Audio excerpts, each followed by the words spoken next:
This podcast is sponsored by nobody. Hey dudes, welcome to Splat from the Past, the only 80s themed horror sci-fi show where things can get totally radical. Now today I am so excited because I will be talking to Claudia Lamb.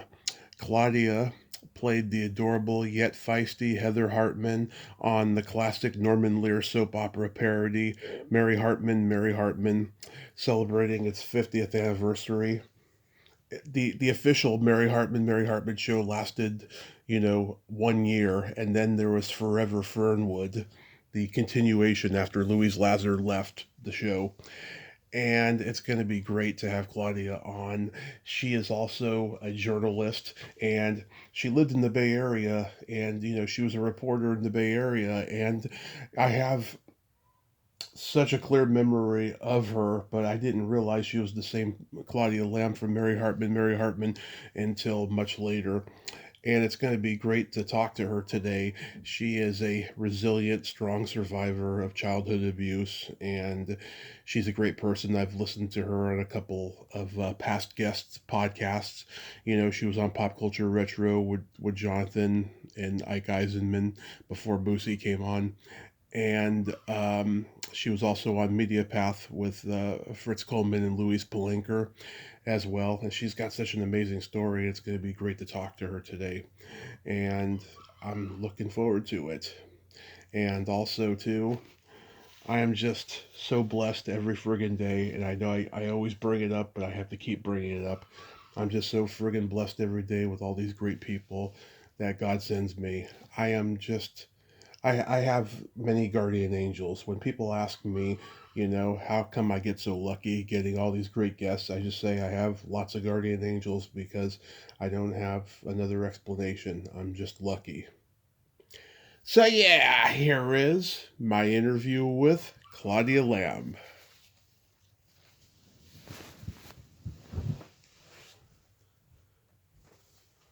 Hey, Claudia, welcome to the show. How are you today? I am doing just amazing. How are you? I am fantastic. I can't tell you what a great honor this is. Thank you so much for coming on today. You are more than welcome.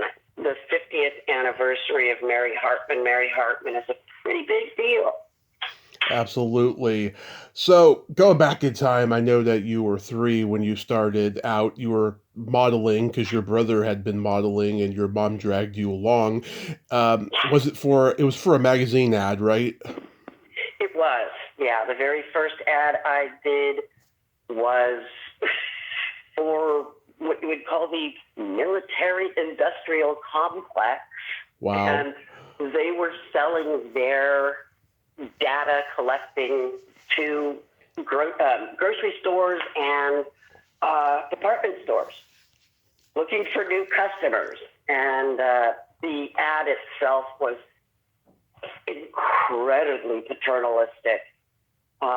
3-year-old me with little sausage curls looking in a mirror at a sweater that is captioned basically, all women like to shop.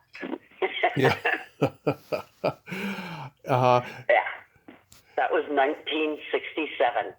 Wow. And a long time ago. Oh yeah, a long time ago, almost 60 years. And Yeah. it should be noted that your agent later wound up being referenced in the Tommy Wiseau movie, The Room. And it was the agent who sent me on the Mary Hartman interview. Mm-hmm. And eventually, and the story behind that is, her name is Iris Burton, or was. Yeah. I became a client of hers in my 10th year. Right. Because I had worked, by the time I got into Mary Hartman, I had done 50 television commercials. My first one I did at 5, and by the time I was 11 and got cast on Mary Hartman, I had done, I think it was 55. And most of them were national spots. Right. And some of them were non-union. And those ones weren't reported to the union, because the union was very strong at that point, and I didn't know the difference. So, anywho, Iris and my mom were going at it hammer and tongs. My mom was, really, really angry at Iris for not getting me better interviews that would lead to either a movie or a television show. Because I'd done some television guest spots. The little kid, I think I've seen them before. Aren't they on that candy bar commercial? And Iris's way of teaching my mother a lesson about who is in charge was to submit me and send me on what was this side of a cattle call. Mm-hmm. And it was the casting call for Mary Hartman. And when I got there to the interview, there's a scene, I'm going to digress momentarily, there's a scene in La La Land where Emma Stone goes on at the very beginning, where somebody knocks coffee onto her and she goes to this interview, and there are 20 other women that could be her description. Yeah. Particular height, particular hair color, wearing black pants and a white shirt type thing. And to me, I just died laughing. She gets on the elevator. There are 2 more women that look like her. They all have slightly different features, but they are basically redhead, 5'8". Yeah. And, so I walk in and I look around and there's not one other kid that looks like me. They're all a couple of years older than me. They're all like 14 and I'm 11. Mm-hmm. And all these young women that were on this interview, they had big boobs, frizzy hair, and not great complexions. And I go bopping in there and I'm a toothpick. And I have long, beautiful, luxurious braids and glasses, which was that was my prop. I did use glasses for great reading, but I was cast in a bunch of stuff with them on as if I couldn't see without them. So I go walking in there and I look around and 11-year-old me basically goes, "Are you fucking kidding me?" There were so many people. There was just wall-to-wall people sitting in the hallways. And my mom brought her knitting, as she always did, and I was never allowed to bring coloring books or crossword puzzles or anything that might look like I would rather play than be in front of a camera. And eventually it was my turn to go in, and I ignored everything my mother told me to do, as I did every time. She would coach me, and then I'd go in and do it the way I would do it, which is what got me all the commercials. And I went in, and they were very kind to me, and I read the first time, and I saw the look, and I'm like, all right, they like me. I've literally been cast since I was a little kid, like basically 10 jobs a year, so I know what that look is.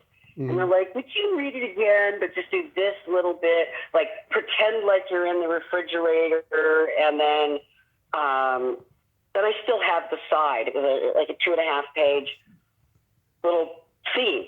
And I did it twice for them, following the directions the second time. And they're like, do you have another interview this afternoon? Nope. Do you have time to watch the 2 pilots? Yep. So I went out into the waiting room, and, Mom, they want me to watch the pilot.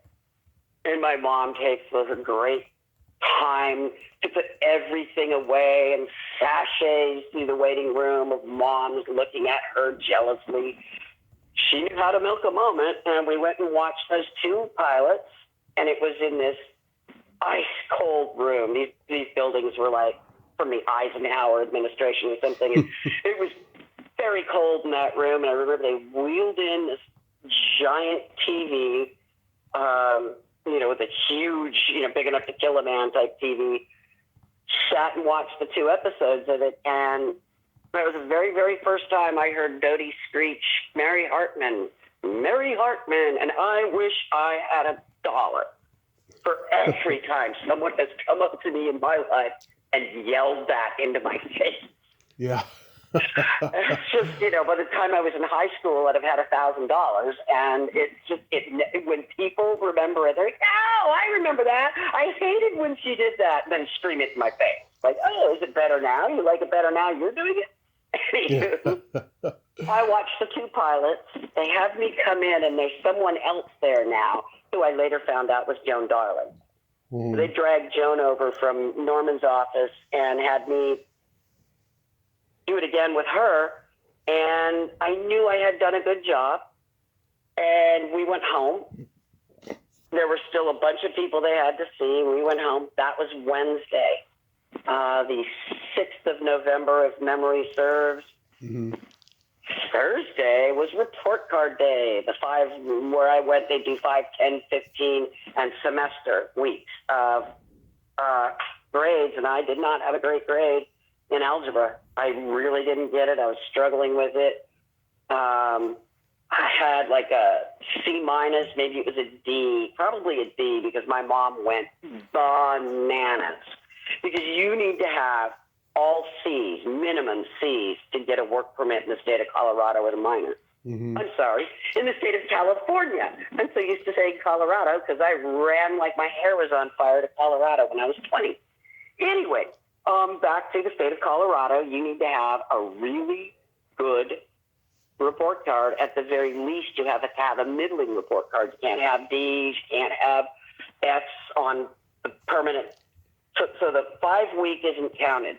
They only count by semester. So she's freaked out because she's sure I'm going to be put into a position, or I'm going to put myself in a position where I can no longer work and I can't get a work permit. So we get home and she beats the hell out of me. And that was just a regular occasion. She beat the hell out of me and sent me to my room to try to figure out stuff I couldn't figure out on my own. And I'm there looking at my algebra book, sniffling, and like, why is this happening to me?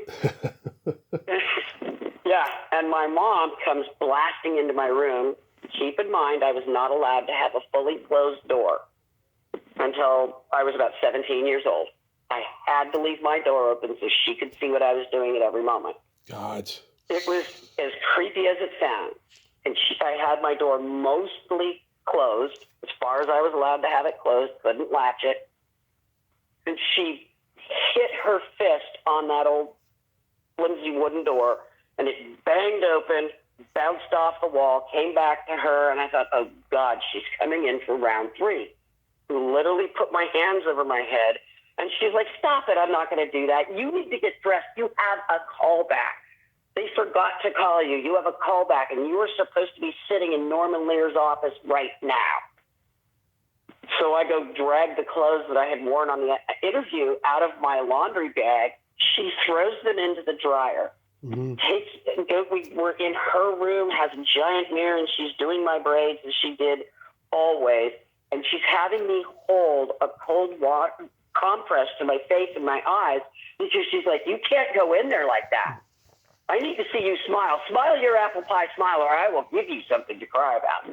And the mantra of every abusive parent everywhere, I'll give you something to cry about, said in the Wicked Witch of the West's voice.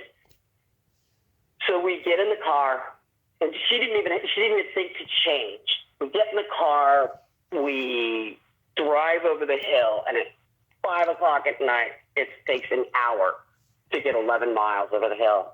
And we get to the studio. It was KTTV. Norman had an office at KTTV and another office at CBS. Right. And KTTV was across the street from KTLA back in the old days, and I think it's now owned by Netflix. KTLA was at the time owned by Gene Autry. So we get to the gate. They wave us in and actually let us drive up to his office because it would have taken another 20 minutes to park and walk all the way across the studio. And I go running up like that I have like my ass is on fire getting up. I beat my mom up the steps and into the office because she had pretty bad arthritis, and she was way behind me, and I went in, and there was Norman Lear and Al Burton. Yeah. And Joan Darling and all the casting crew. And there were like 8 people in there. And I'm thinking like, oh, this is the real interview. This is it. this is whether I get a TV series or not. And Louise is there to read with me. Yeah. And we did it twice. We went through it. We did it twice. And I'm like, nailed it. Absolutely nailed it. And a lot of times with commercials, they'll be like, can you shoot the day after tomorrow? Are you booked for something else? And you knew at that point you were in. That was it. I knew that was when I was going to get hired.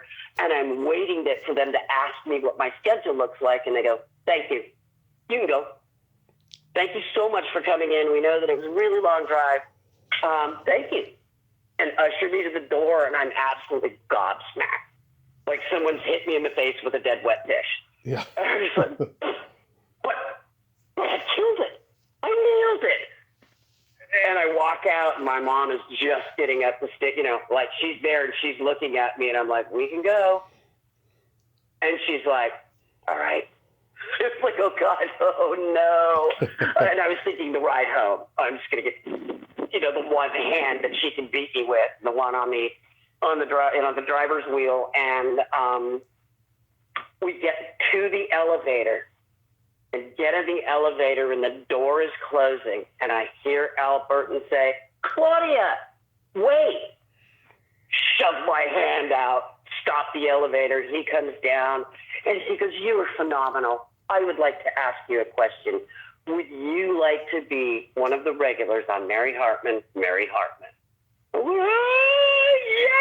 Yes! And gave him a hug and turned around and hugged my mom. And I will say this, and this is the absolute truth. My mother was never more proud of me than that moment. Nothing else I ever did gained her approval and pride. Only in the 70s. Only in the 70s. Right? Yeah. And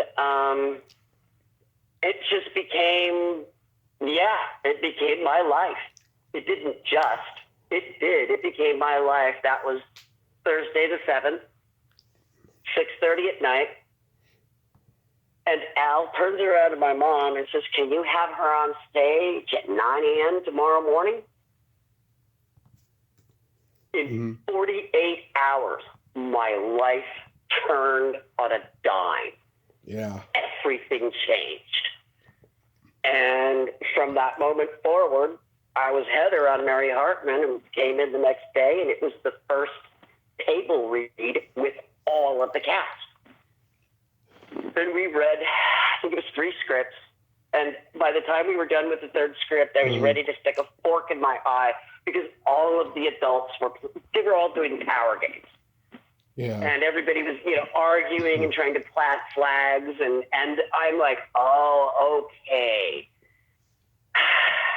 And of course, I wasn't doing any of that because that wasn't my place. So we finished up with our table reads that took 3 hours. And that was the first, last, and only table read we ever did on that show. Yeah. There was no time. We filmed 5 episodes a week, except the time where we wanted to have 2 weeks off at Christmas, and we shot 2 30-minute episodes a day for 10 days. God, that's a lot. Yeah, we basically had to work 3 times as hard to get 2 weeks off. Wow. And it was hard. It was, and we did 325 episodes in 17 months. God. And when Louise left, Norman changed the name, and it was called Forever Fernwood, and we did another 130 episodes. Yep. So we did 455 episodes between the first semester of 7th grade and the second semester of 9th grade for me. It was a grind. And I was really lucky because of that work permit. My days were limited to 9 to 5. Right. 3 hours school, 1 hour lunch, 2 15-minute breaks, and the rest of it, 4 hours work. And I think a half an hour for rehearsal. Or, that was So I had this really wonderful teacher eventually. I went through a few teachers, but finally got the most amazing teacher. Her name, Joan Gabrielczyk, and she made such a difference in my life. And she saw how it could be. So what we did was on a few days a week there was like maybe 1, 2, if I was really lucky, a week that I would not be filming.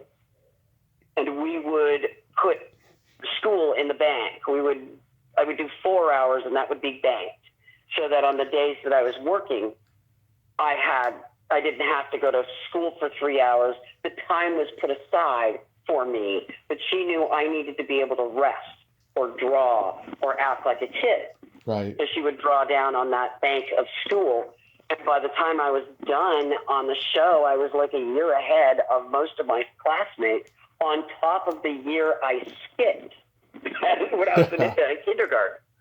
I knew how to read, which is part of the reason why I was a very, very popular child actor, was I knew how to read and I knew how to mimic. And they could give me a line and I'd pop it back to them, like they did it. And so that was very popular. As a younger child, before the age of 5, you have even stricter, fewer hours you can work. Yeah. As a little kid, I was the queen of callbacks and the queen of being a standby. The standbys would do stand-in work and be there when they set the lighting up. But almost every job, I don't remember one job that I was hired as a standby that I wasn't ultimately, I didn't ultimately replace the first kid that they hired. And that got to be like a challenge for me to see how fast I could get the other kid fired. Isn't that awful? Yeah.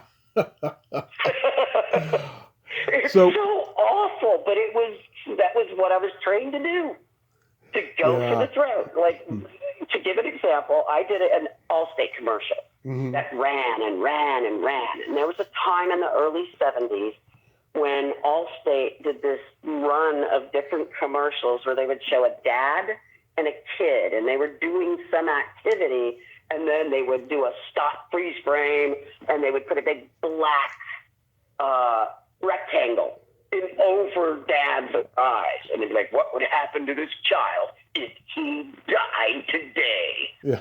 It was all about Allstate life insurance. You can provide your child. You know that your child will have a home and an education. Yeah. So my Allstate commercial like that was dad teaching daughter how to ride a bike. Yeah. And I knew how to ride a bike. And so I was a standby. And we were doing it in a park in North Hollywood. And before school or anything started, my mom would always make sure we were on set early, plenty enough time. And I always took that opportunity to go find the donut box and get my favorite iced devil's food chocolate. Yeah. That was my jam. Still is. Mine too. I love those.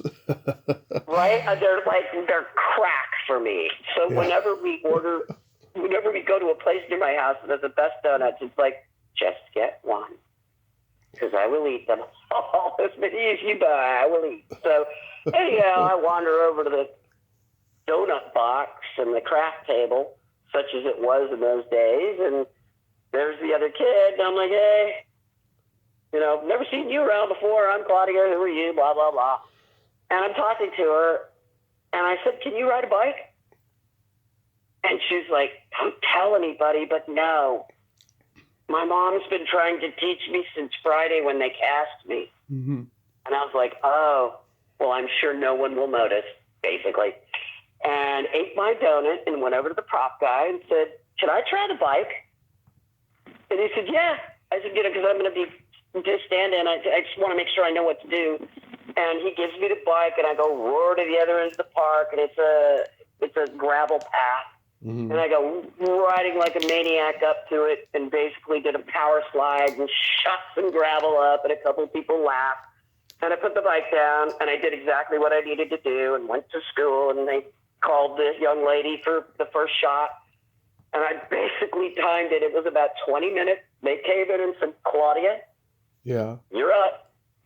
And the girl was taking her things, and she left. They fired her. Wow. Because they knew I could ride a bike because all the crew saw me. That was the cutthroat I was taught to do. Yeah. I am not like that now. Of course I not. feel like I've spent the last 50 years making up for the karma that I did when I was a kid that I didn't know better. Yeah. You know, I just did not know better. My parents were the type of people that if they got too much change, they'd keep it. You know, like if somebody brought change back or didn't charge them for something, they'd just be like, well, they're too stupid to get their own money. And I thought that was like what people did, and I was 18 and found otherwise. And last week, I'm in Mexico right now, yay. Last week, I was at a shop having lunch with my husband and a lovely young lady. There's abuela, grandma, mom, and the daughter, and they were having the daughter do the transaction. She's about 14, about the age I was when I got off of Mary Hartman. Yeah. And she said it would be 120 pesos. And I said, no.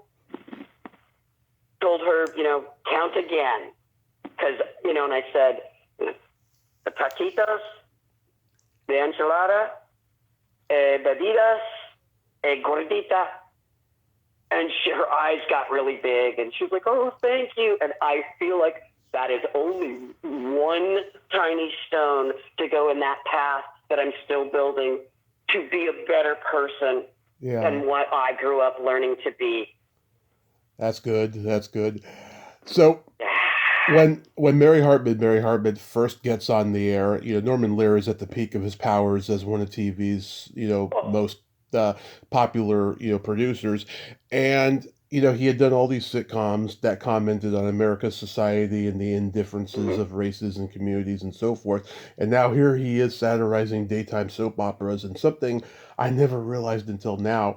This show had a social commentary, and one of the things, I don't even know if anyone ever noticed it was kind of a social commentary on how, most daytime soap opera casts in those days was all white. Oh my God. You know that? Yes, and also, a lot of people forget this. There was a storyline. We had the Fernwood, Ohio version of the KKK called the GGG, which was the Glorious Guardians of Good. Yeah. And the running joke, they would refer to Dewey, the town's black man. Yeah. And that was like big jokes, right? And then anybody who was ethnic, it was, the Armenian. It was a brief statement on how white people completely had television just in a headlock. Right. And he had, it was 7 hit shows on the air at the same time. He was a freaking powerhouse. He was amazing. Yeah. And honestly, I am so glad to my soul that Norman didn't live long enough to see this shit show going on right now. Oh, he saw plenty of it, I mean, the guy became a success at 50 and he died to 101. That's a success story. Right? And he and his partner were being, they demanded $10,000 a show for the Jerry Lewis, Dean Martin show in the early 50s. Oh, yeah. And before he was a producer, he was the highest paid writer in Hollywood. Mm-hmm. $10,000 an episode, and they got it.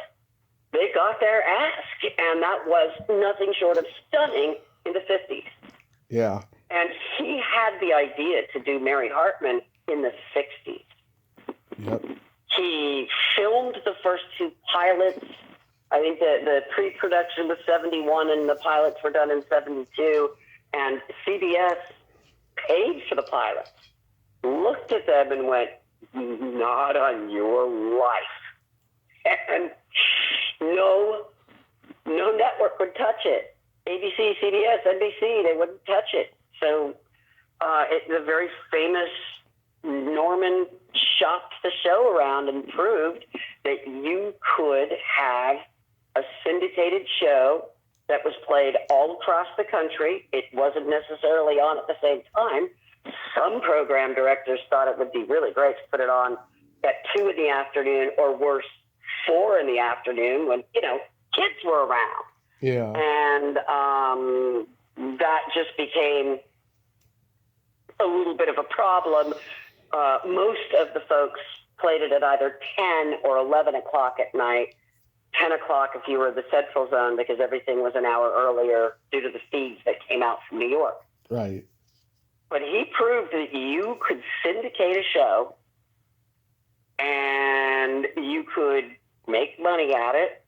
And he brought all these different independent station owners. Back in the day, if you had enough money, you could purchase a CBS, ABC, or NBC affiliate.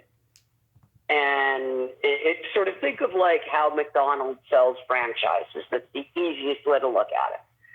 And so we were, in some cases, on stations that played the CBS network feed, but then at 11 o'clock turned back over to local programming. Right. And that's where we would come in. And, of course, when it was a screaming success, ABC decided to do soap. They came to Norman and went, hey, so about that show, how would you like to be on a network? He's like, I'm not screwing over the 110 people that had faith in me when you didn't. Thanks, no. Go shit in your hat. So they wrote soap. Wow. Right.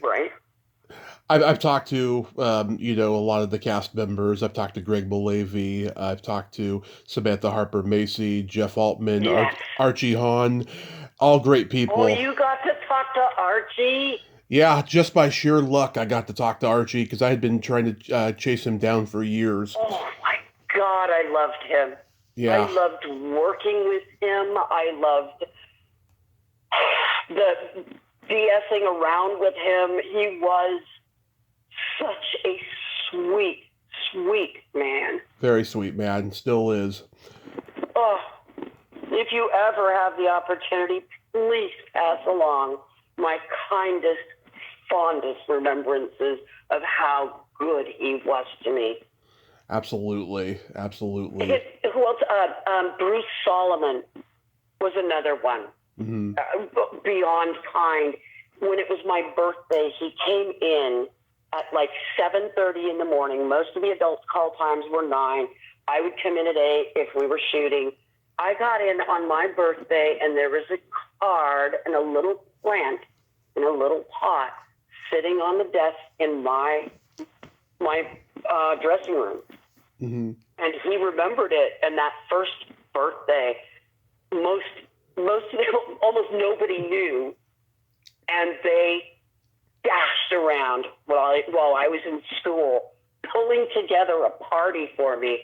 And Norman ordered the famous Chasen's chili, and they brought a bunch of food and a cake and some presents and stuff. And he really tried to. There were a lot of people that knew exactly what my mother was. Mm-hmm. And they made my life so much kinder and happier. Oh. And got me my mom didn't tell anyone it was my birthday because she didn't care if I got a birthday party while I was working on my birthday when I was 11, turning 12. And there were Bruce knew exactly what she was. Archie knew exactly what she was. But no, I could go on. The prop guy knew what she was, and Harold would buy things when he had to go out and buy the prop food for whatever we were shooting that afternoon. And he'd be like, I left a surprise for you in the prop room. See if you can go find it. And I'd be running around because I had everything memorized in there, climbing up on the shelves 12 feet high, looking over the wooden shelves. Where? And, it might be a pack of juicy fruit or, striped gum, and it might be strawberries and a little fig and cream because I'd said, I've never had that. And he'd be like, that's a travesty. You know, it was all these, little trinkets that meant the world to me. So, gosh, I'm so glad to hear that you got to talk to Archie. Yeah. And he landed a Toyota ad campaign before they started doing the awesome, Toyota's awesome. But I was so happy to see that, he had gotten this really plum job. So, yay, the world is definitely a nicer place with him in it. What was Samantha like to work with? She was a dear. Yeah. She was an absolute dear. And one of the things Norman said he would have changed about the whole storyline was he never would have done the Fernwood Flasher, because as he got older, he realized there's nothing funny about sexual assault. Yeah. There's nothing funny about old men flashing anybody.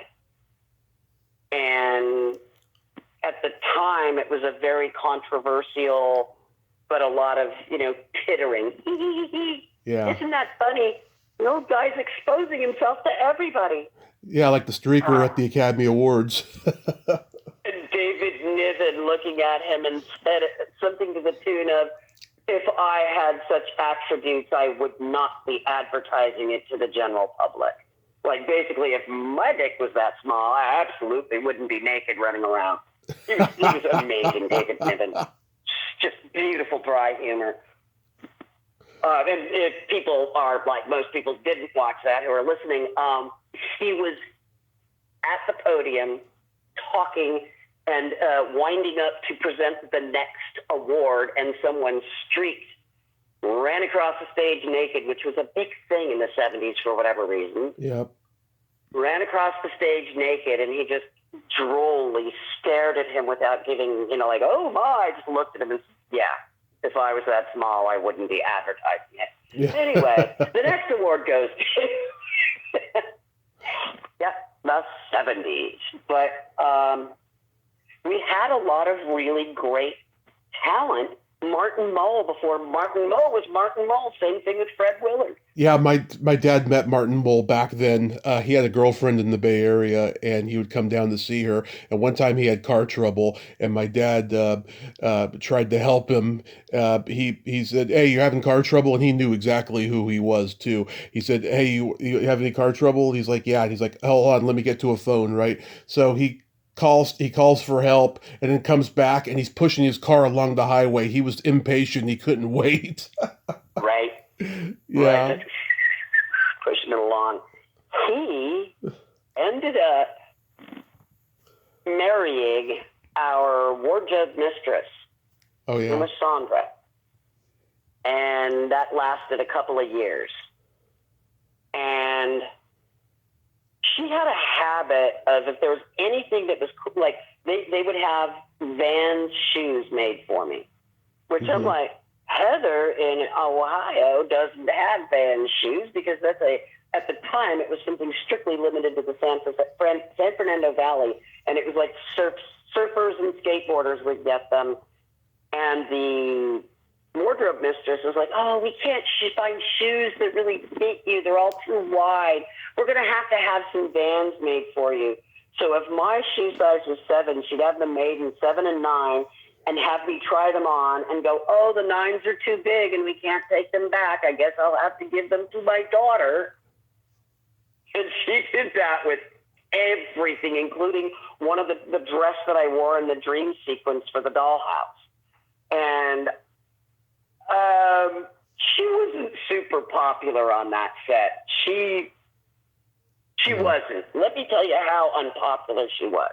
Ordered 2 sets of everything, and one of them would go to her daughter, who was 2 years older than me. Mm-hmm. When Martin got married to Sandra, the crew got together, and their wedding gift, they gave it to Martin. At the end of filming one day, I was standing there, and I knew it was coming, because the crew told me. They gave him a one-way bus ticket to Fresno and said, run. I mean, isn't that kind of shocking? Yeah. Oh my God. Right? And they knew that Sandra was like just there in the wings. and Martin was like trying to, walk that razor's edge and kind of laughed and went, "Oh, you kidders." And then, but that marriage didn't last, I don't think, 2 years, maybe 3. Yeah. Or at tops. I don't know. Well, it wasn't a surprise when he got divorced from her. Let's just say that. But for the most part, almost everybody I worked with was really understood that we were doing something really special. Yeah, I mean, Greg takes so much pride in being a part of this show. He's got to talk about it in every interview he does because it was such an impactful thing of his career, Right.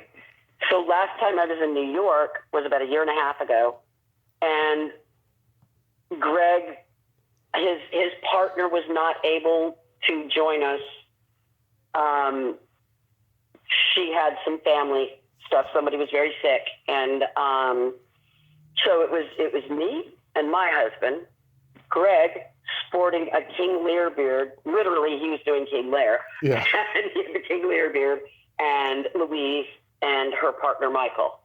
Mm-hmm. And it was October, and it was phenomenally beautiful. It was like an 80-degree day. Those New York days in the fall when it's beautiful, it's crisp in the morning, and it's lovely in the afternoon. It can get up to 80, and you're not, oh my God, the humidity's killing me. It's just gorgeous. The place where we went, they had all the doors open, and we sat at this table just inside, and we was on the Upper East Side, and oh my God, we talked and talked and talked and talked. We were there for like 3.5 hours. Mm-hmm. And I got a picture of that, and I have a picture from the time before that when we all got together.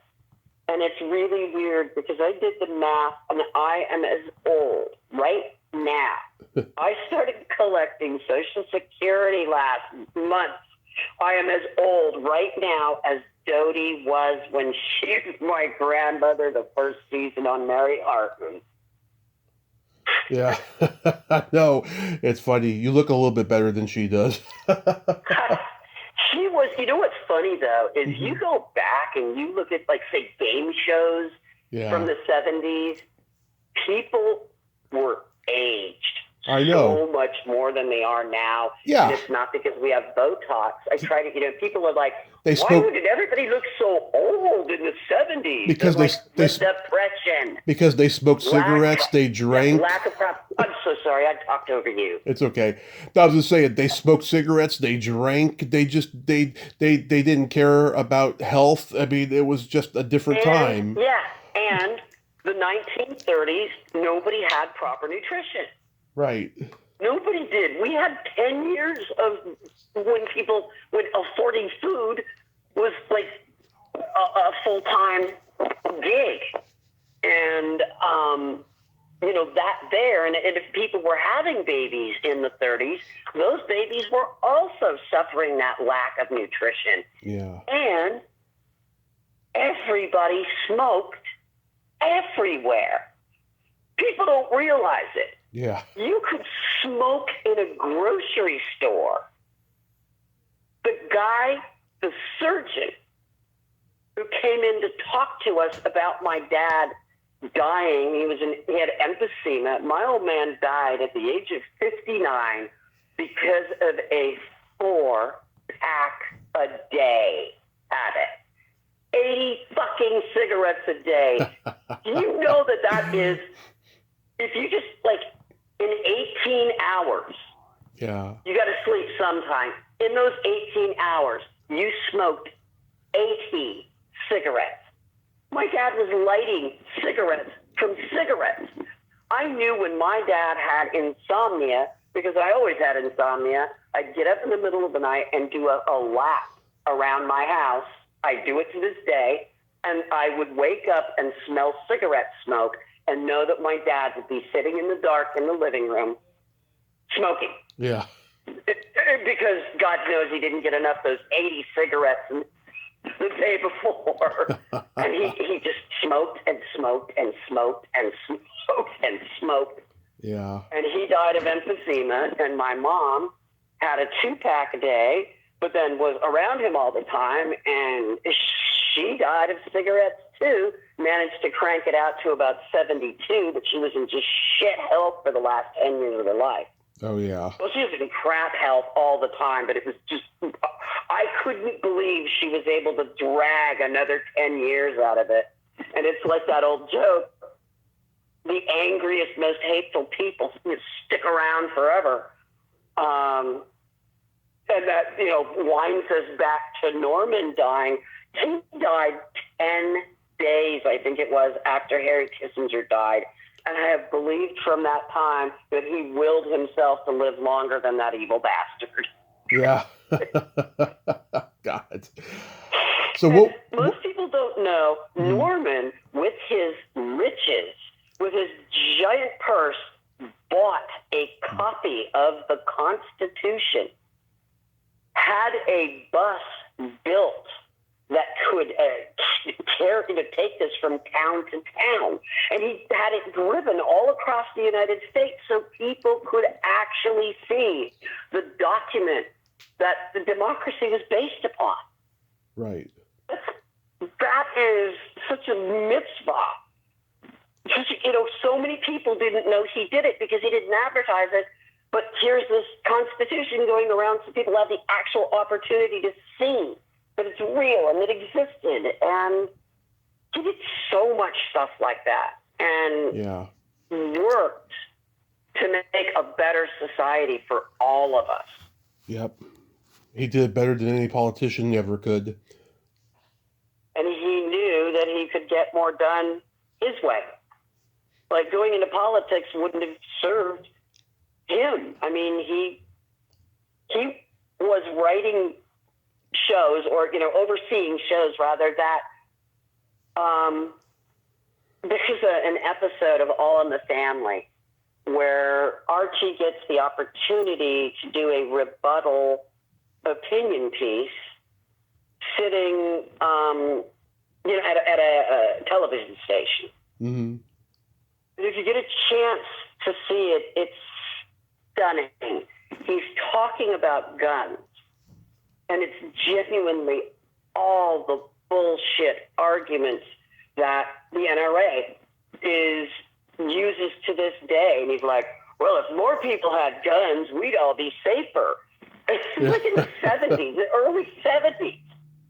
Yeah. And he knew what was happening, and he knew what was going to happen. He could see it. He'd lived long enough to see what was the inevitable outcome of fetishizing weapons and firearms. And the whole Archie Bunker editorial piece, you stop laughing. It's the LOL sob, if you've ever heard of that. LOLSOB. Mm-hmm. Where you're like, it stops being funny. It's just sad. So, yeah, he knew what was going on. Yeah. And I don't understand how anybody, when I came down to Mexico. I'm here for a couple months. Mm-hmm. And we came down 2 days after the dust-up between the cartel and the military. And everyone I knew that wasn't coming with me, i.e. my husband and I, my son, my friend, his friend, his sister, my husband's sister, all like, is it safe for you to go down there? And I mean, truly, the cartels depend upon people coming down there and spending their lovely, gooey tourist dollars.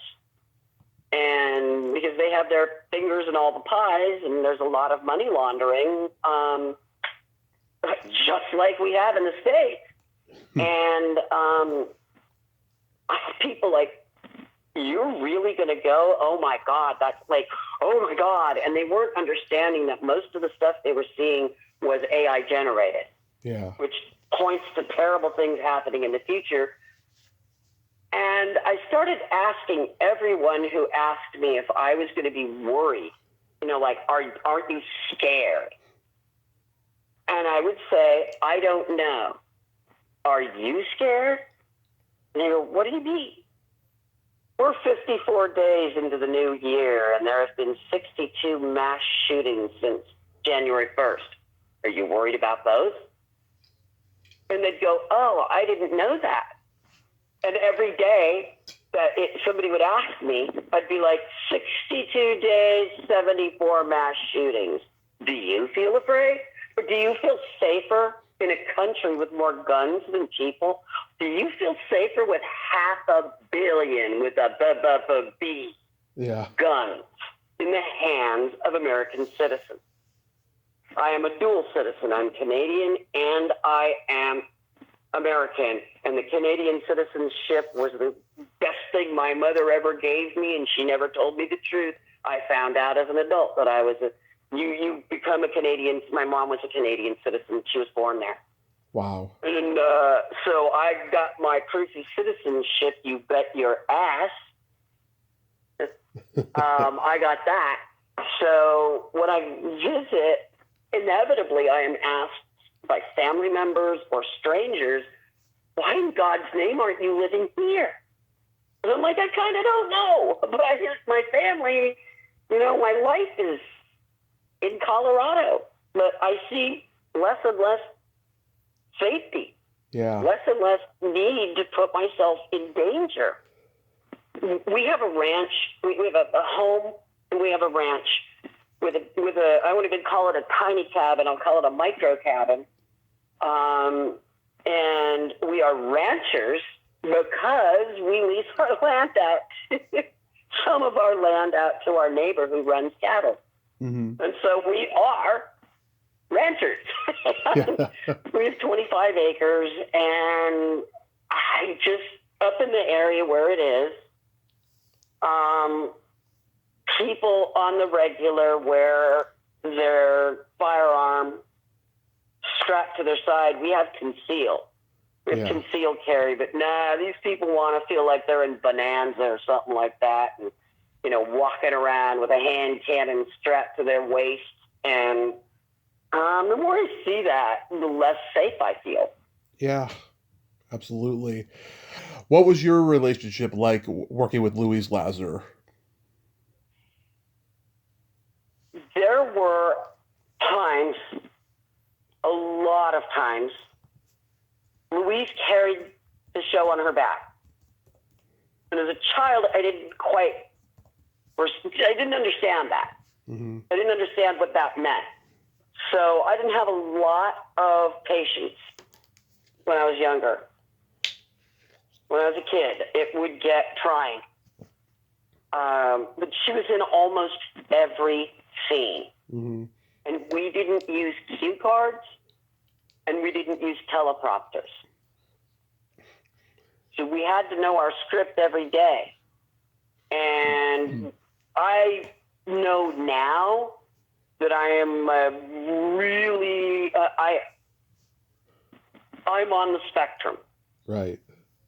But I am on that, and I reject the phrase high functioning. I'm not a fucking alcoholic. I know. I have Asperger's syndrome, so I totally get it.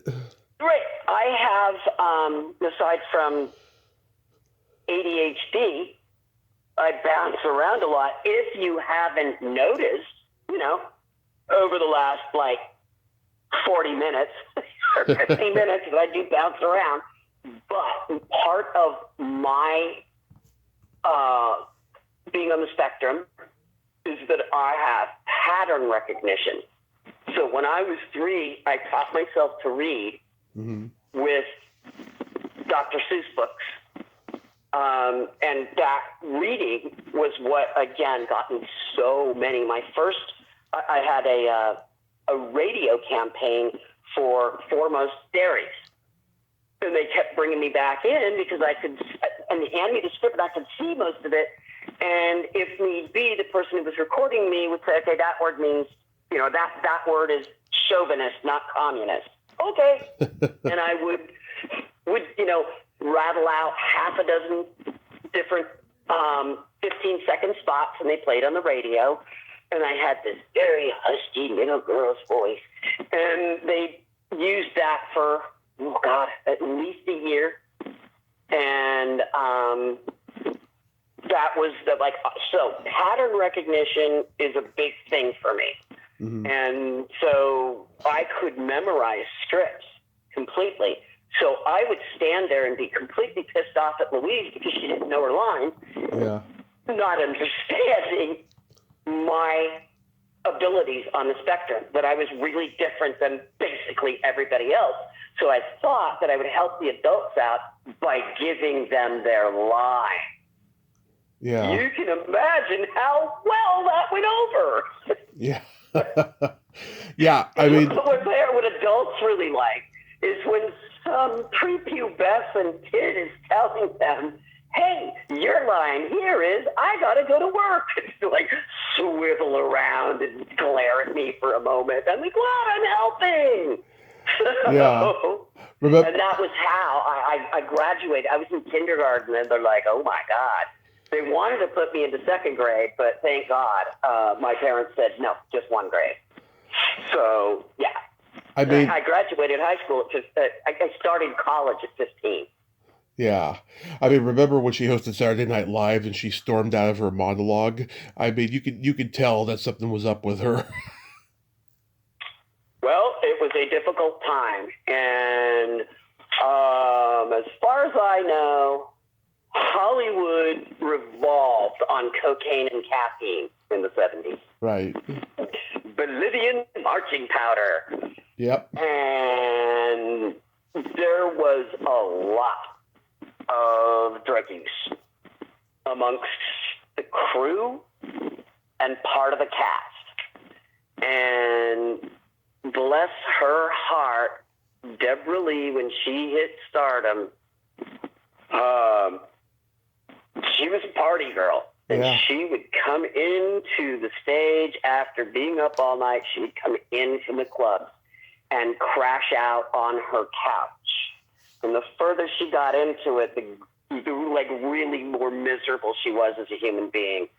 Honestly, I really genuinely have so much compassion for what happened to her at the end of her life and losing her partner in the September 11th attacks. Yeah.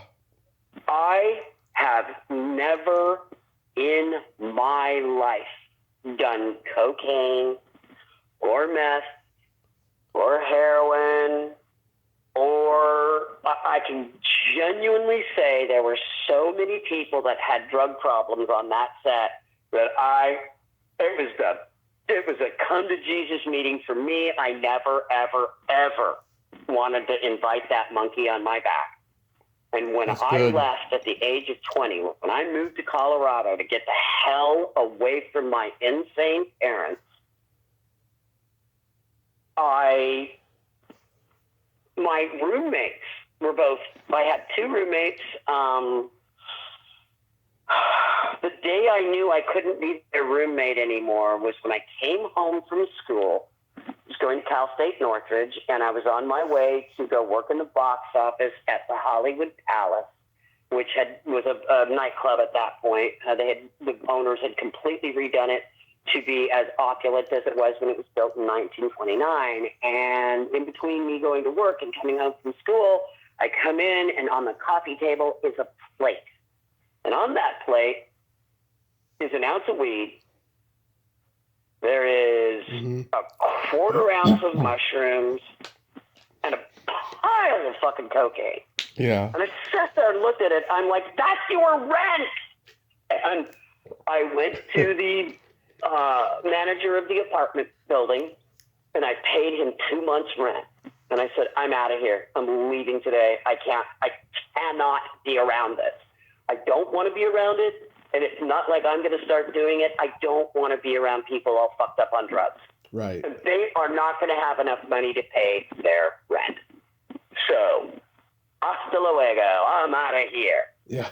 And that, took my shit and left. And I moved to Colorado in June of 1984. Right. I came back to California in 1985 in January. I was visiting. All my stuff was still, I kept my apartment, and came out for pilot season. And I had been gone long enough to be like, wow, this is successful. Yeah. And went back, and to the day she died, my mother whined about me destroying my career. And I'm like, Mom, I have a full-time gig as a talk show host on the radio. I had a contract. And then she died when I had been in the news business, and my first award was a Colorado Broadcast Association Excellence in Breaking News. Right. And then I went to California and won myself a mantle full of Edward R. Murrow and Mark Twain Awards, Mark Twain AP National Awards.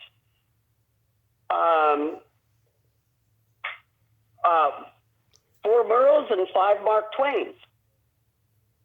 I won those for my ability with my team. All 5 of us worked together, and I was the producer of the afternoon news, and I wrote the shit. And we got it for breaking news, and we got it for continuing special events, and all these different. And none of that ever made as much of a deal to her. She could never find any pride in anything I did. Yeah, she was a narcissist. And the proudest moment was when I landed that series. That she was never proud of me for being a good mom. She was never proud of me for being an excellent, incredibly good writer. I can give that to myself. I'm not great at everything, but I'm a really good writer. Yeah. She could not take any joy for me. And every time I would win an award, she would say, it's just such a shame you gave up your real career. It's just, I don't know why you destroyed you had something. You were somebody. I'm going to let you in on a secret. When my mom died, there wasn't one person in the entire world that liked her enough to light a candle for her passing. There was no service. No one in this world mourned her passing. Mm-hmm. Not one of my brothers, not me, not my husband. The funeral home sent me a package of ashes that I put in the potting shed where I lived in San Jose, and when we moved up to our house about 10 blocks from the beach in San Francisco, I refused to even have it in the potting shed. We walked down to the beach, stopped at a bodega, bought a bottle of wine on the way, and I opened that thing and put all the ashes in the ocean.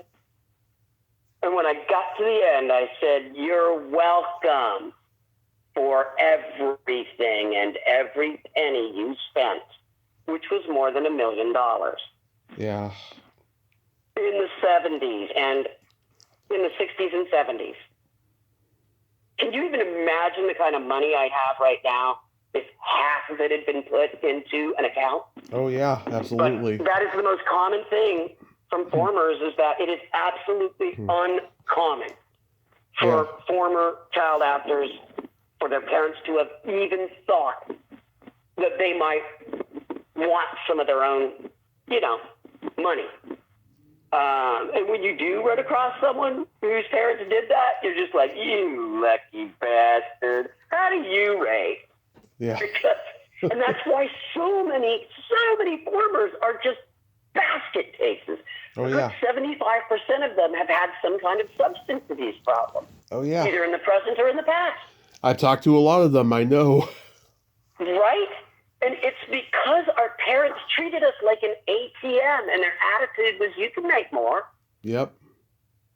And I really, my heart breaks for these I feel like I got away cheap.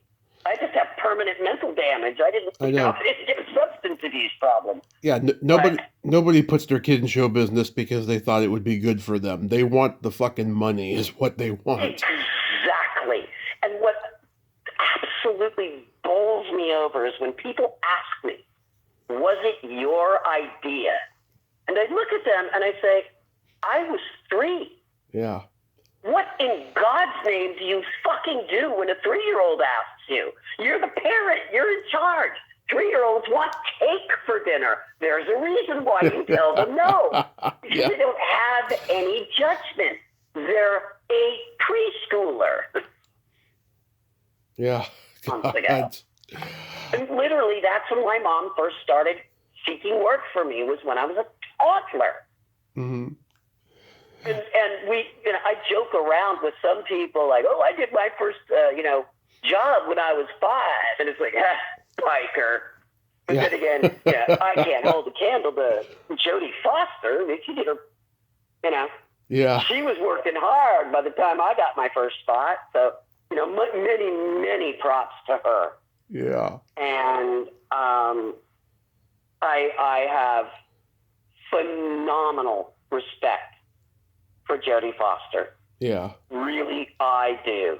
And she kicked my ass on so many auditions. I can imagine. When I found out she read, it would just be like, oh, God. Can we just get this over with? There's no way I'm getting this job. Yeah. I wanted to mention, as far as Forever Fernwood goes, I've talked to Judy Kahn and Randall Carver. Oh, my God, yes, Judy. Yeah. She and Shelley were so kind to me. And in a lot of ways, they were kind of like, I won't say older sisters, more like aunties. Yeah. Like, don't do that. This is something that's bothered me forever. Shelley Sabray, her character was comically evil. Oh, yeah, she's good at playing evil. Right? Yeah. And there was a, spaceman helmet that she had that was, clear plexiglass. Right. And she put it down on the ground, and God damn if I didn't put my feet into it, because it looked like it would be fun to roll around on. And she was over and she's like, I gotta put my head in that. And I was mortified. She wasn't meaning to be. Yeah. She was pointing out what I was doing without being like, a little brat. And she's like, could you clean that in there? Yeah. And I was humiliated, but she didn't humiliate me. I was humiliated because I realized I knew what I didn't know, at that moment. Yeah. And for 50 fucking years, I've wanted to say, I'm sorry for the thing with the feet in the helmet. Yeah. And she probably would look at me and go, what? Yeah. I have no idea what you're talking about. But I have held that. I have carried that with me because I did, in a lot of ways, I was just I grew up on a pirate ship and I didn't know better. Yeah. I used to say I grew up on a Viking ship, but then one day it occurred to me, Vikings have loyalty. Yeah. So, and Michael Keaton was on that show. Yes. Yeah. And of course, everybody goes, oh my God, did you talk to him? I'm like, literally his first gig in Hollywood. Yeah. He worked twice on Mr. Rogers' Neighborhood when he was still back in Pittsburgh. Yep. And it came out, right? Yep. And him and Judy were on All's Well, the other Lear show. Who else? It was called All's Well. It was a short-lived show where Richard Crenna was the president of the United States and Judy played his daughter. I just didn't hear the other person. You said Judy. Yeah. I stepped on you twice. He came in and it was very funny. The whole scene was hilarious. I remember people laughing. But he literally wasn't Michael Keaton. Yeah. At that time. He was doing stand-up at the time, and he was working for Murray Langston at his restaurant. Right? And I have a dear friend. Her name is Norma, and she had almost every single episode of Mary Hartman recorded on Betamax. Still does. She was the Holy Grail before the Shout Factory released the Mary Hartman set in 2013. Right. I met her, we talked online, and it was really funny because I figured she was just one more bullshitter. And there was like a Mary Hartman group, and she's like, oh, I have all the Betamax. And I jokingly said, are you in a wheelchair, writing us from Poland? Because that was the last person who's like, I'm in a wheelchair and I'm in Poland and I have all the episodes of Mary Hartman. Please send me $200 each. I'm like, no. There's Norma. She's still my dear, dear friend. She was supposed to come down and visit me in Mexico here, but life got in the way. Next year she will. Oh, my God. I know. But Norma at one point goes something about the time Michael Keaton was on. Mm-hmm. And I'm like, no, I don't think Michael Keaton was on the show. And she's like, yeah. He was the guy that held up Mary in the movie theater. And I'm like, what? And she sends me a screenshot. I'm like, oh my God. Yeah. That's Michael Keaton. Yep. So the other thing was, okay, so like Martin Ball was funny as hell. Yeah. But he wasn't the big star he was. And I was in the scene with him. His death scene, his very, very famous stabbed with an aluminum Christmas tree death scene. And it took forever to tape that. And eventually they started kicking people off the stage because they were ruining takes, because Martin would do it different each time. And when we got down to nothing but a skeleton crew, mm-hmm. He was still breaking us up. There was still like titter hee or someone would, bah, ha, ha, and it would just come over. And the stage manager comes up and he goes, Martin, I have a message from the truck. These two kids are going to turn into pumpkins in 30 minutes and we have another scene to take. Yeah. This is the last take we're doing. And we got through it in one shot. And that was his son was played by Eric Shea, who worked Disney forever. And he was on like the Poseidon Adventure. And his older brother, who was his guardian, was Linus from the original Christmas special, who did the Charlie Brown. Yeah. So, and it was amazing to work around people like that. And here I'm basically worshiping Eric's older brother, who was Linus, and I'm working with someone who's going to be one of the biggest stars in Hollywood, mm-hmm. Martin Mull. And it's like all these, it was really such an interesting show and place. And as I've gotten older, every year I get older, I appreciate more the talent I was around, the people who encouraged me, Norman, who I wouldn't have my jobs in radio if it hadn't been for Norman. And you guys like tape Next Door to the Osmonds, right? Oh my God, yes. Oop, wait, we're talking the Osmonds. I need to say, oh my gosh. They were a really interesting bunch. We shared a stage wall with them, and there was the one scene that I was in with Deborah Lee and Louise, and we're at the kitchen table, and we can't get through a fucking take because every time, at some point in the scene, we hear the Osmonds playback music seep through a soundstage wall. Now, I will grant you they were very old sound stages and probably not made of the type of baffling material we have now. But you would hear, whee!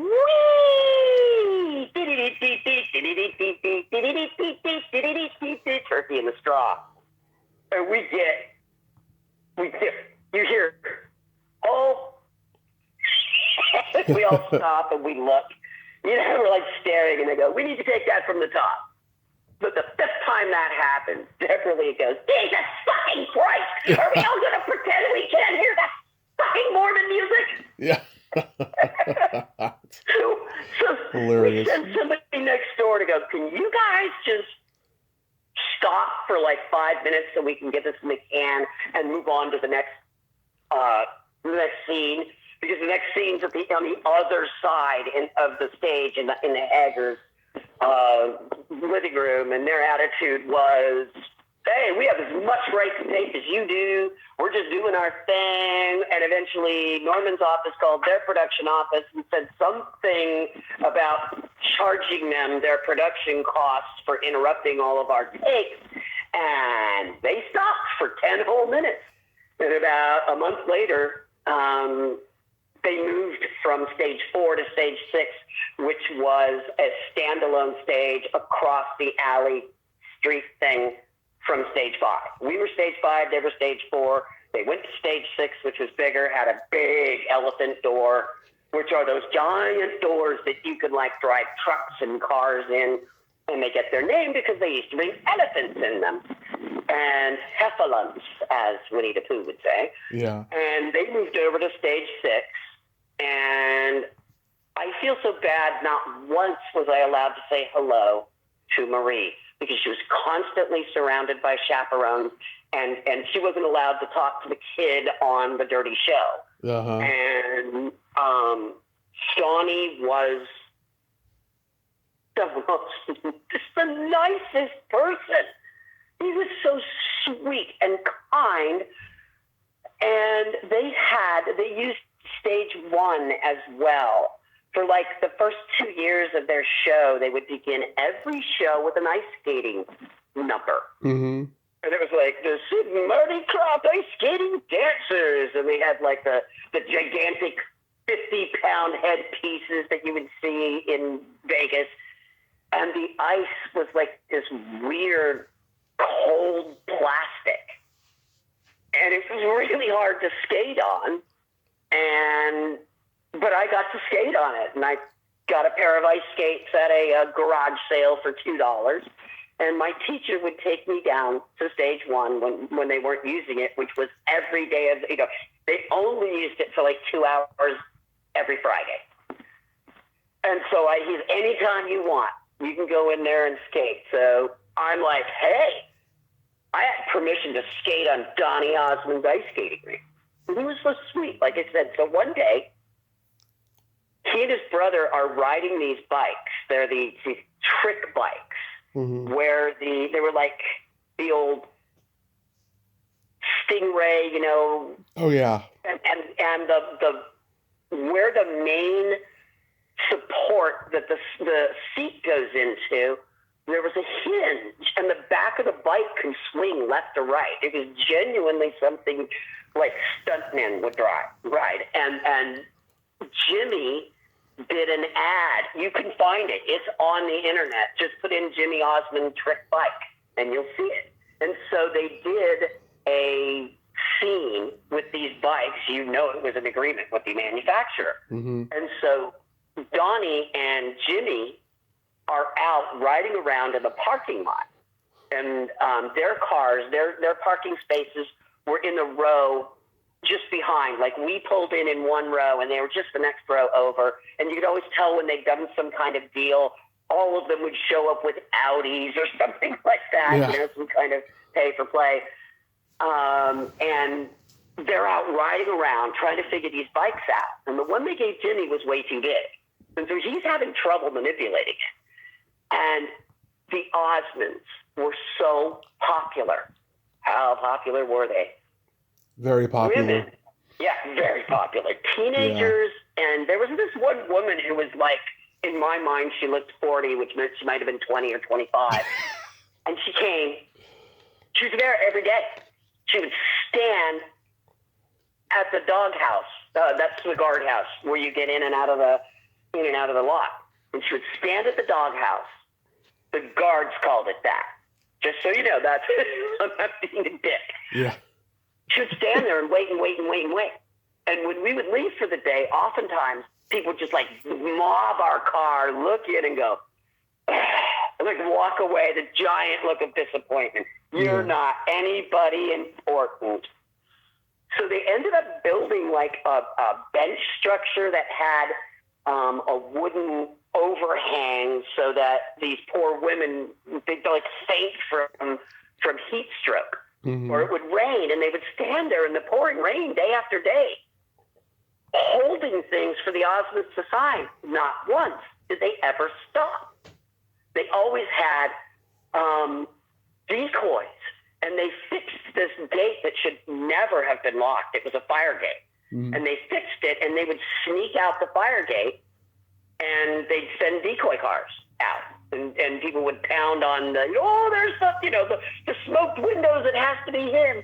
And on a Friday, the women would start lining up before the sun even got up, and they would be all the way down. There'd be 200 of them waiting to get on, to get in, to watch the show tape. Just waiting to get in. They would start, like I said, before the sun went down and the taping didn't start. They would pre-tape a bunch of stuff, and the public taping, where they get all the applause and the sweeping, that started at like 6 o'clock at night. Right. So we're out. It's my Friday. And I'm like, woo, whole weekend off. Gonna go roller skating with my friends. And I'm standing here talking to Donny Osmond. Life's pretty good. And we're just talking, and Jimmy's like, Donny, this is really hard. And of course, like, the bike's way too big for it. And we're shooting the shit. My mom hasn't even come out yet. And I'm like, I'll meet you at the car. Because I knew Donny Osmond was out there, and I'm not an idiot. I'm a kid, but I'm not an idiot. So I'm talking with him. And from the doghouse, the direction of the doghouse, I hear a shout. And then the guard yells out, run! The girls, the women, noticed them out riding their bikes. Yeah. And once Donnie stopped long enough, the girls started crowding around the wooden arm, the gate, the guard gate. And after about 5 minutes, they broke the gate. There were so many of them, they broke the gate, and it was like the scene from The Wall. People are running, and we're like most of the way across, and I look over, and I went, and it was like 200 women. And Donnie, ever the gentleman, literally goes, gotta go, good talking to you, bye, and runs off. Like, really the most polite person I've ever met. And he turns around, he goes, Jimmy, drop it! Because he's like trying to ride. He's like, drop it, run! The two of them run toward the stage, and the crew is cranking the elephant door closed as fast as possible. And these girls are running, balls to the wall. He gets in. Jimmy gets in at the last moment, and they just like, bang, get the elephant door shut. And these women just run up, and what I did was step back in between two cars. Yeah. Because they ran by me, and they were beating on the elephant door. And they had to lock the stage door, lock the elephant door. Jimmy's bike is laying here in the parking lot, and some chick turns around, swivels her head like Linda Blair, and goes, who the fuck are you that you get to talk to Donny Osmond? Yeah.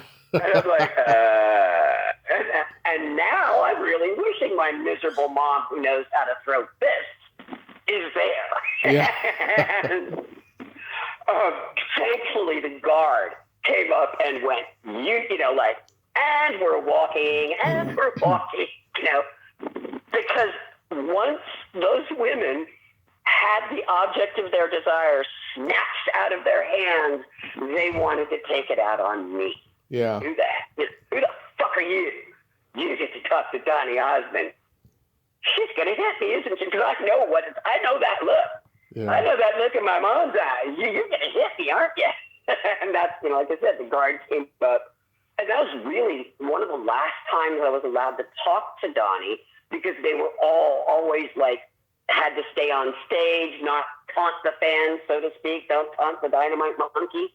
And, he was a lovely man. Yeah. And I felt bad that it never got back to Marie, because she was kind of close to my age. She was 16.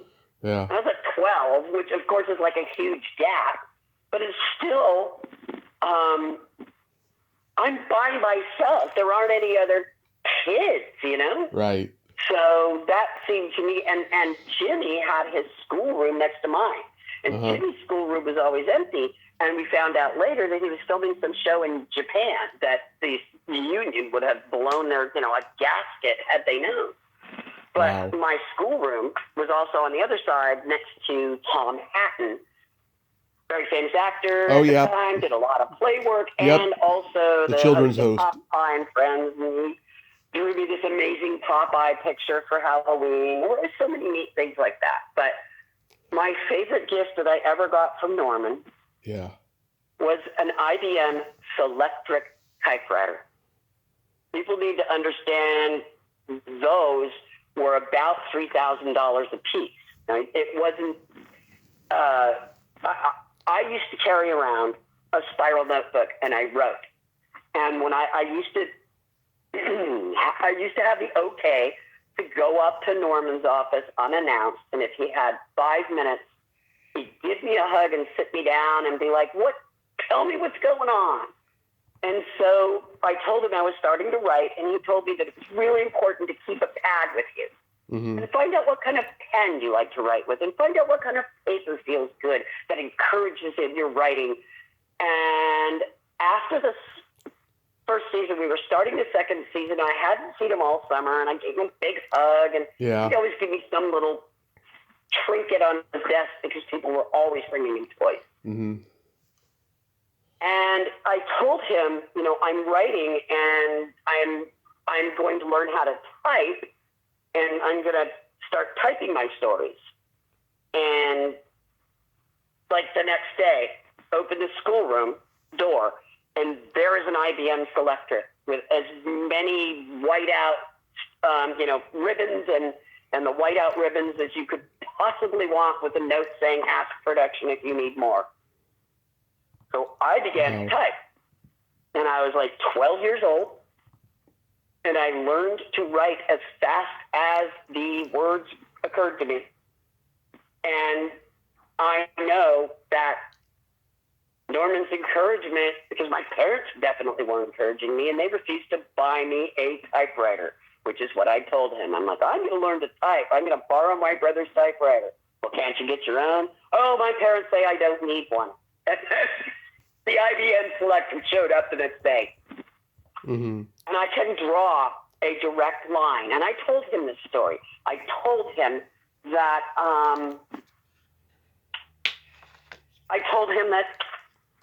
I can trace my writing for a living going to his thoughtful gift of a typewriter. Right. I'm just like, when I think about that, Yeah. I'm part of what I'm planning on doing over the next couple weeks. We're down here until just about the end of April, and for a couple of weeks, my husband, I waved him off a half an hour before I started this call. He's going back to Colorado to take care of a couple things to do with the ranch and the house, and he'll be back. But I'm going to have a couple weeks that I'm going to finish my memoir. Nice. I have one problematic chapter that I've been really having trouble with, clearly. Oh, yeah. That's why I said problematic. And I have the time, and it's like I had the I know what I need to do and I will have all the time in the world to finish it, make sure that it integrates well with the other chapters. And I have this gift of writing that Norman encouraged. Yeah. He gave me that, and I was so happy to be able to tell him that when we got together in 2016. Mm-hmm. And I remember him saying, "Is that your husband in the hall?" I said, "Yes, it is. We're going out to have lunch on the beach after this," because he gave me his lunch hour, and instead of having lunch, he just wanted to talk. He's like, "I can pick up something later." I'm like, "You and me both." He wanted to talk and talk, and it wasn't just sitting reminiscing. He wanted to know what I was watching and why I liked it, and gave me suggestions. And he said, "Well, bring him in. We're not going to leave him out there for an hour. Bring him in." The generosity of heart that man had. Right. It's literally choking me up right now. We're not going to be rude and leave your husband out there for an hour while we're sitting here. And it turned out being more than an hour, and he was just so fucking generous as a human being. And so giving. Yeah. So, yeah, when he died, I was gutted. I was gutted more than I was when either of my parents died. I'm like, oh God, the world lost such a force of good and something that fought evil so hard and gave so much to so many people. So when we got together, Greg, Louise, and I, back in that beautiful October day on the Upper East Side, we all toasted Norman. Toasted him and his works. Yeah. And that he brought us together. So, yeah, he was one of a kind. He sure was. He sure was one of the greats. I was curious, do you have a quick story about guest starring on Apple's Way? Yeah. It was the consolation prize for not getting the part as the kid, the daughter. Yeah, I met Christy McNichol once. She's an absolute sweetheart. Yep, she is. And I saw her once when she was guesting on Donnie and Marie, mm-hmm. and she was just really introverted, and neither of us went up and talked to each other. Just kind of did the head nod type thing. Yeah. And then when I finally got to okay, you know what, I'm going to go up and talk to her. She's another one. Kicked my ass so often. Mm-hmm. But yeah, she got that job that I did not get, and that was my consolation prize, was the guest shot. And it was like, Mrs. Brown, Leon's eating crayons again. I'm like the adultified preteen who's taking care of all the orphans in the orphanage, and the orphanage gets saved by Mr. Apple. My brother was on that show. My brother was Wilbur, Christy McNichol's older sister, the character's older sister. That was her love interest. He played Wilbur, and he was in 2 or 3 episodes, and told them he knew how to ride a horse, and then my mom had to yank him out of school for 2 days and spend more money than he earned on the gig getting him to learn how to ride a horse in 2 days. Yeah. Ever since it was in Hollywood. Do you skydive? Hell yeah, I skydive. And I ride a bike into the ocean and skydive. What do you need done? Dance the salsa? I dance the salsa. I mean, that was at that time, they would tell them you can do anything. Yeah, I can fly a hot air balloon. I got my license last year.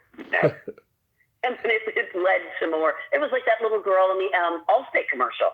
Right. No idea how to ride a bike. Stood up there and lied to the casting directors. Yep, I know how to ride a bike. Yeah, it was very, very, very common in Hollywood at the time to lie like a rug about what you're capable of doing, and then learn how to do it the day before you were supposed to shoot. Yeah. It's crazy. So how far along are you with your memoir? I have 75,000 words written. Mm-hmm. As I mentioned, there is one chapter that I need to completely hold underwater until the bubbles stop, Mm-hmm. and start from the beginning on that. But that will mean needing to rework the end of chapter 16 going into 17. So I could throw that book at somebody, but I don't like that part. It just doesn't work. And the reason why was I was leaving some stuff out that is kind of important. It's salient to what happens next. So I will have the opportunity, and I will start this afternoon. I will read it from the very beginning, because you can't go rework something. You can't just pick up a chapter and rework it, because it'll be beautiful, but it'll be standalone. It won't fit into the rest of the voice of the book. Wow. Gosh, I really hope that wasn't too far inside baseball for anybody listening. It just means I have more work to do, because some of the work I did wasn't very good, and it's like painting a house. You need to make sure all the colors match, and right now I have a big giant spot that's about 10 shades lighter than the rest of it, and I need to repaint it all to match it. Yeah. Well, I hope you finish it okay and it comes out soon, because you've just got an amazing story. I mean, you are a survivor. Yes, I am. And kids, therapy works. It isn't immediate, but and if you find someone that you don't really gel with as a doctor, and that is like MDs that work on your body and MDs that work on your head. Yeah. If you don't like somebody the first time, you are not going to like them more the second time. It's like dating. Right. Either it's a good fit or not. And then if you find a therapist, hang on with your fingernails and your arms and take it seriously. There's no reason to continue suffering. Mm-hmm. Life is a series of painful events that should be couched in sometimes boredom, sometimes giddiness, sometimes joy, sometimes peace. But it is inevitable that you are going to have times that don't feel as good as other times. And if you need help, there is no shame in that. Do you set your own bones? Do you stitch up your own cuts? Do you give yourself surgery? Of course not. Then look for help and accept it. But it's okay. It's okay to get help if you need it. That's my wisdom that I can offer is there is no reason to continue suffering. But you are worth the effort. You are worth the time. You are worth treating well. Love yourself, and if you can't love yourself right now, learn to accept the parts of you that are maybe not exactly what you want to be. Learn to accept that and work towards being the person you want to be. Nothing ever happens overnight. Nobody ever figures it out in like 3 sessions. Why aren't I better now? Damn, it takes longer than that with a podiatrist. You know, give your brain a little longer than you give a bunion. Beautiful, beautiful. So beautiful, Claudia. I was curious, is your belly button an innie or an outie? I have an innie. That is the weirdest fucking question I have ever been asked on a podcast. And I've been told that hundreds of times. The reason I ask is because 20 years ago I read this article that people who have any belly buttons, especially deep ones, they are much more kinder, generous, and compassionate than most people. And you certainly have all those I was qualities. going to say mine's the Grand Canyon. I almost joked that. I Oh, have my belly button. I absolutely, it's so deep that I need to, like get in there with Q-tips. oh, I call And mine the bottomless pit.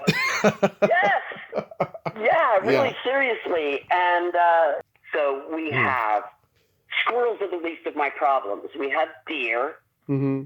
bucking deer. We have the occasional bear, the occasional bobcat. We have skunks and foxes, and it's awesome. I love it. I love living there. We're in the historic part of town. My house is 103 years old, and I love my neighbors. It's like heaven. Love my neighbors. We have a Uh, little text tree like, hey, anybody got any cinnamon? I'm out and I'm cooking. Or, hey, the Mormons are on the move type thing. And then what I do when I find that the Mormons are coming from house to house, mm-hmm. you know what I do? What? I turn on my television, Mm-hmm. I go to YouTube, crank it up as high as I can get it. Hello. From Book of Mormon. My name is Elder Grant, and I would like to share with you the most amazing book. Crank that up. They don't even come to the front door. I love it. Claudia, thank you so much for coming on today. This has been an absolute treat. I really appreciate it, and I know I can talk forever. Yeah. We all can. We all can. But no, you are just so brave and resilient and wonderful. And I'm glad that you're writing your book, and I can't wait to read it when it comes out. You have a wonderful day, and anybody out there listening, everybody out there listening, be good to yourself. Absolutely. Okay. Bye-bye. Have a great day. Bye-bye. Well, there you have it. Claudia Lamb. Oh my God. What an amazing person. What a funny person. And her energy is just so, oh my God, abundant. I love talking to her. She just had great stories for me. I loved hearing all that stuff. It was fabulous. She's just a strong person, and her book is going to be awesome. And I can't wait till it comes out because she is just a truly gifted person. And God has never given her anything that she can't handle, I don't think. Well, until next time, this is Tommy Throwback Kovac saying there's no shame in living in the past because the present sucks. Later, dudes.